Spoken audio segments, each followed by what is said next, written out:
Hey guys, welcome back to Andy's Dinosaur Reviews, and today we are checking out another brand new Mattel Jurassic World figure, and interestingly enough, this is actually a Legacy Collection release, but as you can see with the packaging we actually have here, it's in Jurassic World Dominion packaging, which is very strange and interesting, but you'll also be able to take notice to the fact that we've got some writing right here that would clearly lead you to believe that I purchased this from China because this was actually purchased from Aliexpress. This figure is part of the Legacy Collection here in the United States, though, as we have the Geosternbergia.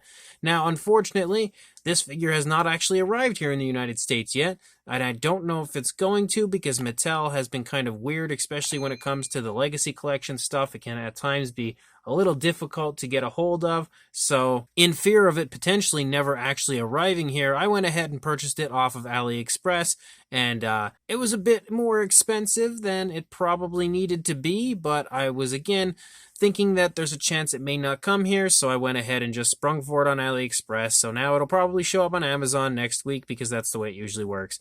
I want to give a huge shout out to my good buddy Tim from Collect Jurassic for pointing me in the direction of where I could actually purchase this. And again, I'm actually really excited to have it here because it's a figure that I was desperately awaiting the release of, and I had seen that it was showing up in a few different places, but nowhere in the United States, unfortunately. So you can see that the packaging as far as this particular version again goes, we have the Dominion packaging, which means I definitely want to save this because it's a bit unique as far as what we get here in the United States. But you can see here on the back, we have a shot of the pterosaur and the flapping action feature of the wing. And you can also see down here, we have an image showing off the Dilophosaurus, which I have reviewed here on the channel, as well as the Jurassic Park 3 variant of the Velociraptor, which is equally as impossibly hard to find as this Geosternbergia. So let's go ahead and pop this out of the box and check it out. So here is our Geosternbergia, and again, this is obviously a figure based off of the concept art for the Lost World Jurassic Park. It actually never made an appearance as far as I can recall in the films, as they switched it to just a straight up Pteranodon as opposed to a Geosternbergia,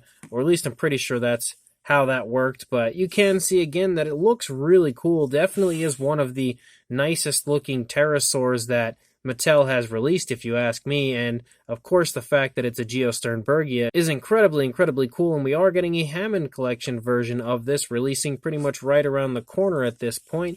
That's going to look very similar, obviously, and again, really happy to have this. I can't even begin to express the relief now because I've been collecting the Mattel line for so long, and I'm always worried about missing a release because of how erratic sometimes the releases are from Mattel. So it's even if it shows up on Target in a week or two, I'm still happy that I have it because the relief is now there and I don't have to worry about acquiring it. But let's go ahead and jump straight to a closer look at this really cool Legacy Collection pterosaur right now. So starting up here at the head sculpt of our pterosaur, you can see the beak looks pretty nice. We've got the nostrils sculpted out there, and you can also see that we do have some pretty nice looking fine detail to the beak itself, which is definitely nice to see. And of course you have an articulated jaw with the pterosaur, and as you look here at the inside of the mouth, you can see the tongue sculpted out pretty nicely. Decent looking detail throughout. You can also see that we have teeth for the pterosaur, which is something that Mattel just absolutely loves to do all the time, is make sure any and every figure they have is loaded with teeth, even a Geosternbergia, which should not have teeth. So again, that's kind of classic Mattel. They've been doing this with their Pteranodons and everything forever now. You can see though that even though they added the teeth in, which they shouldn't have, they did paint the teeth on top of everything, which a lot of the time we actually don't get paint for the teeth of the pterosaurs. So I mean, at least if they're going to add them, it's nice that they painted them, but of course, having teeth on my Geosternbergia is not my first choice as far as the way I'd like it to look. You can see we have a decently painted eye with a green and a black pupil, and it definitely stands out pretty nicely because as we move back here into the face, we transition to a bluish tone, that classic blue look for the Geosternbergia. And you can also see that we pick up some nice pycnofibers and stuff there in the face. As you lead up into the crest here, you can see a really smooth transition up into that orangish tone for the crest, giving it a really flashy look up there, of course. But I really love that transition up into that crest. It's very, very nicely done. As you start to move back here into the neck, running along the upper side of our Geosternbergia, you can definitely see that there are loads of pycnofibers all over the pterosaur, which is definitely cool to see. You would like to see pycnofibers on a pterosaur, and this one's pretty much loaded with them. As you move out, you can see again that we run the course of the body here with that bluish tone, and it even extends out here onto the wings a little bit, but as you lead out a little further, we transition to that yellowish tone. The pycnofibers do continue to run along here a little ways, but kind of taper off as we lead out into the wing here, and you can see again that the wing is basically a nice looking skin texture with some pretty decent detail to it. But as you move back out here into the wings again, you can see that we have a nice kind of splatter effect here of like a dark brown that runs all throughout the course of the wing moving out. You can see the hands sculpted pretty nicely. The fingers are not painted, but they do have a gloss coat, which is pretty cool to see. And you can also see, I like that the underside of the wing is very kind of erratic as far as the shape goes. Gives it a nice dose of realism on top of everything, I think. And then, of course, you're going to see pretty much the same thing over here for the opposing side, the opposing wing, except we do have this area here, which would be the fax app code, if I can pull this up, because sometimes it can be a hassle. Oh boy, it's definitely being a hassle trying to pull that off. So there we go. Now we have that off. I like that even when you pull it up, you can still see that brownish coloration there underneath where the fax app code is. But there is the code for the Geosternbergia. So if you guys are having a hard time like I was getting a hold of it, at least you'll be able to get that code now. But as you move back, you can make out the hip bone and stuff. As you lead down the legs, you can continue to see that the pycnofibers run down but then taper off before we reach out into the feet. Unfortunately, as always, the feet do not have painted nails, but they do have, again, a little bit of a gloss coat. As you move along the underside of the pterosaur, you also have that bluish tone, and then you lead down here into the chest, and we have a little bit of that yellowish kind of tan type of a color showing up here in the chest, leading from the throat down into the chest, all the way down into the stomach, and it kind of like splotches and designs out a little bit before disappearing, and then we run back to the blue, and you can see that the skin texture honestly looks great here for the entire underside. No real pycnofibers down here except for up here in the top part of the wings as we lose focus, but leading out into the wings you can see a little bit of pycnofibers here before we transition again to just the skin texture. And you can see that we don't have that brownish design here for the underside of the wing. It's just the yellow here as it transitions again out quite smoothly from the blue. And it looks really good on both sides, honestly. And you can see again that the eye is nicely placed over here as well. And I was very worried about that because it's not like I'm going to probably run into another one of these anytime soon if the eyes were painted badly.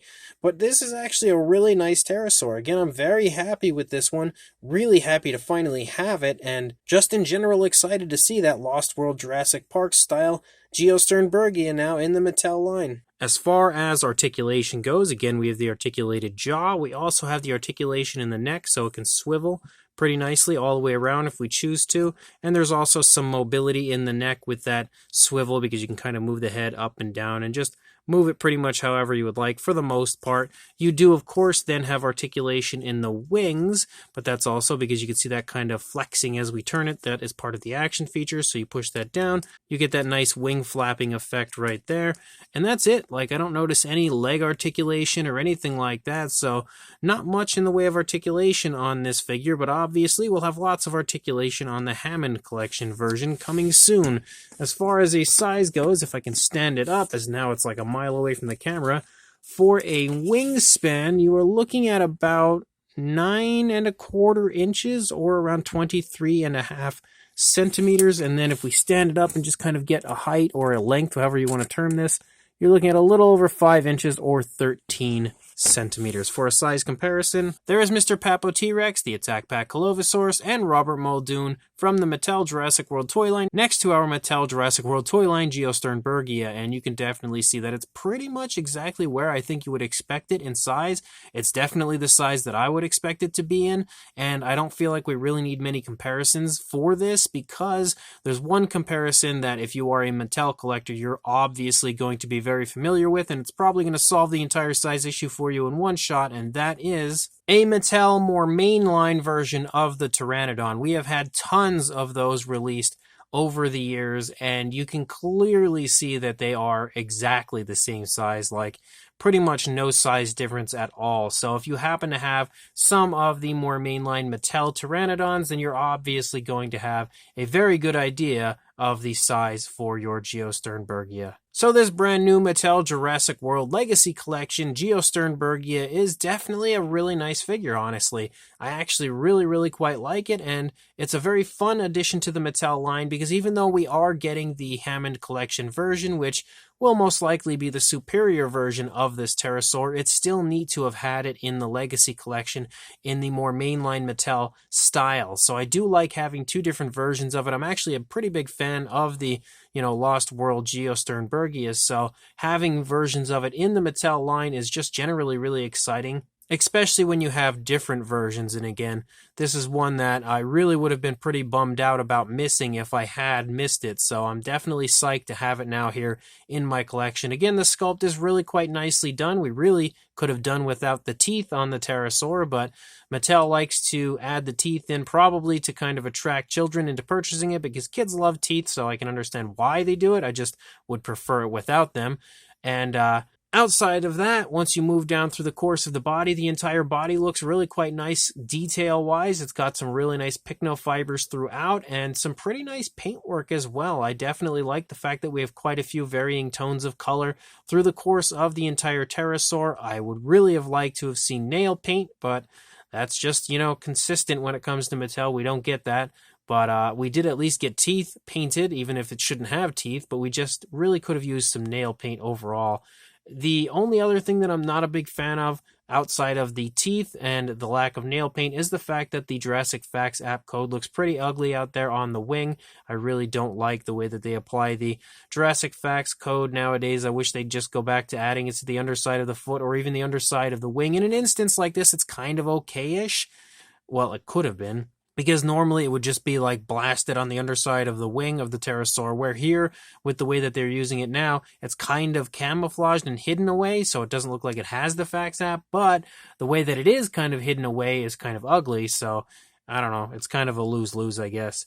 But regardless, the pterosaur is still very cool. It's got some fun articulation, pretty much the exact action feature you would expect to see, and the same action feature you've had on the Mattel Pteranodons when it comes to the mainline versions for quite a while. So definitely a fun figure. Again, I will include a link in the description to the listing on Target's website. It is on there, it's just never in stock. So if it happens to show up in stock, you'll be able to grab it from there. I will also, though, include a link to the Aliexpress seller where I purchased it from. Again, it was like $40 or something for this, so it is a bit more expensive than you would have to pay if you actually had encountered it here in store or on Target.com.